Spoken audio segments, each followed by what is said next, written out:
मैंने आउ एक नुआ वीडियो को आपण मानू स्वागत करुच्ची। देखंतु ओडिशा फॉरेस्ट डिपार्टमेंट तरफ आपणकर आउटे रिक्रुटमेंट आसी तारी उपरे वीडियो रे डिटेल्स रे कहबी। आउ जो माने प्रथम थर चैनल देखुछन तो चैनल को सब्सक्राइब करंतु। आसंतु देखिबा। देखंतु प्रथमे आपण गूगल को जाई सर्च करंतु Odisha Odisha F forest FDC search करंतु। देखंतु ऊपर देखंतु खोल जाइए तो ओडिशा फॉरेस्ट डेवलपमेंट तारी उपरे डेवलपमेंट कॉर्पोरेशन तारी उपरे क्लिक करंतु। देखंतु ता वेबसाइट टी खोल जाइए। एटी देखंतु स्क्रॉल होची एडवर्टाइजमेंट रिक्वायरमेंट तारी उपरे क्लिक कर दियंतु। देखंतु एबे डाउनलोड होची तो आस जाइए। एबे टिके टाइम लागियो प्रोसेसिंग होची। देखंतु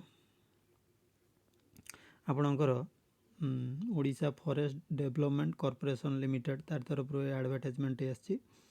आपणकर अकाउंटेंट असिस्टेंट ग्रेड 2 एवं असिस्टेंट ग्रेड 3 एवं आपणकर फील्ड असिस्टेंट ग्रेड 2 एवं एग्जीक्यूटिव असिस्टेंट स्टेनोग्राफर जोटा जूनियर से मानकर एवं फील्ड असिस्टेंट ग्रेड 3 एमान पई तीनटा पोस्ट रिक्रुटमेंट आसी। पाखापाखि आपणकर 350 बागिया पोस्ट रोची। आपर भी देछि ए तीनटा ऊपर तीनटा पई आपण पकई परिवेनी कहीं तापाई मागिची 2 वर्षर एक्सपीरियंस मागुची सब विभाग अलग अलग। तो जो मान थे अप्लाई करें तल दुईटार कौन सी फील्ड असिस्टेंट ताधे किसी मागिनी एक्सपीरियंस सर्टिफिकेट आपण केवल +3 BSc करथिबा दरकार साइंस रे।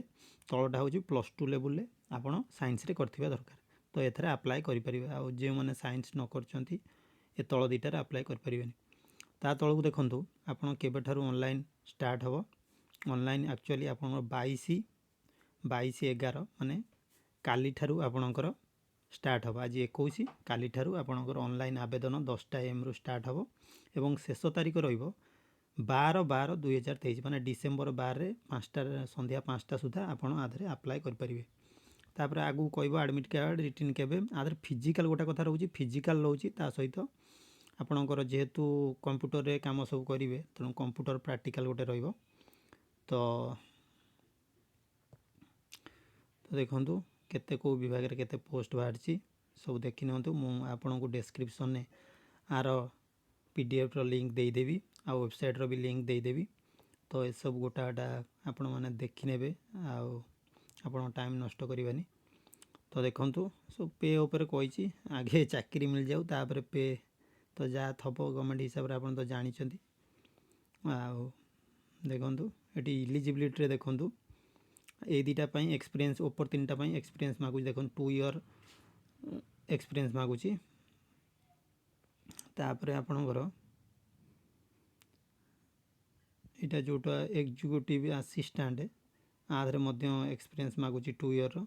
किंतु ए दीटार देखंतु सभा लास्टा कहि दउची फील्ड असिस्टेंट जोटा 21 वर्ष रु आपन 38 वर्ष हेतिबा दरकार।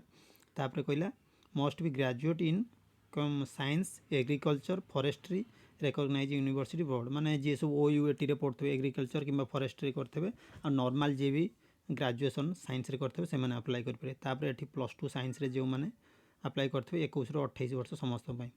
तापरे आपनकर रहउची तापर जेमती दिए सब नॉर्मल 5 वर्ष आपणकर relaxation SC ST SC BC PW candidate पई आउ आपणकर SC ST 5 ईयर रहउची candidate belong to SC ST आउ SC BC आ वुमेन को पई रहउची। तापर आपणकर एट सब डॉक्यूमेंट कोन देइची। तापर एट देखंतु फिजिकल स्टैंड रे 68 रहउची मेल SC SC आउ SC BC UR आउ ST पई 58 रहउची आपणकर हाइट रिलैक्सेशन देइची। आ वुमेन पई से 53 देइची ऑल कैंडिडेट पई। तापर आपणकर चेस्ट रहिची 81 चेस्ट सेमी रहिची चेस्ट रहिची आ 5 सेमी एक्सपांड करिया पड़िबो।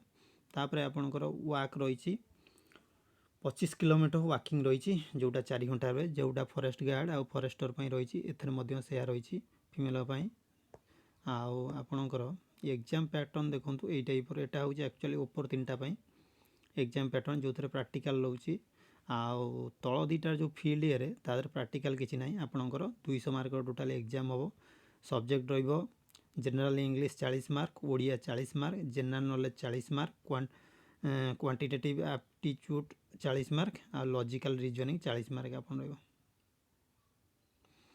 तापर यहीपरी भाव में +2 लेवल एग्जाम टी रहिबो 2 मार्क आपणकर base on secure computer base exam हम 2 मार्क वैकेंसी साल भी 2 गुणा आपणकर पिला नब एथरे तापर आपणकर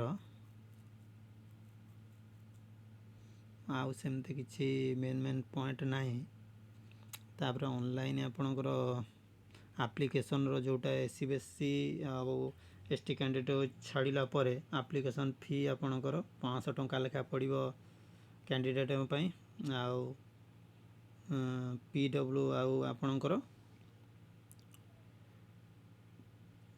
आपण पीडब्ल्यू कैंडिडेट पई आउ एससी एसटी एससी 200 टंका लेखा पड़िबो एप्लिकेशन फी तापर आउ किसी ना आपड़ देखो तापर जी आसतु ऑनलाइन केमती कौन अप्लाई होची आपड़ देखु ऑनलाइन केमती आपणकर अप्लाई होची ऑनलाइन उपरू जा देखु आपणकर एठी जो ऊपर देखु गो टू कैरियर ये जो ब्लिंक कर गोटे उपरे तारी उपरे क्लिक करूँ राइट साइड कॉर्नर को देखु ब्लिंक होची गो टू कैरियर तारी उपरे हाथ मारे देखु आपणकर एटा एडवर्टाइजमेंट भी ये स्क्रॉल होची ये आप अप्लाई करेंगे तो आज पोर्टाल एपर्तंत एक्टिव होनी ये online job portal of OFDC तारी उपरे क्लिक कले किसी देखु काम करनी काली एक्टिवेट हो जेहेतु काल ठारू ऑनलाइन अप्लाई होची तो से आज एक्टिवेट होनी तो आज एतिक इनफॉरमेशन था। जय हिंद जय भारत।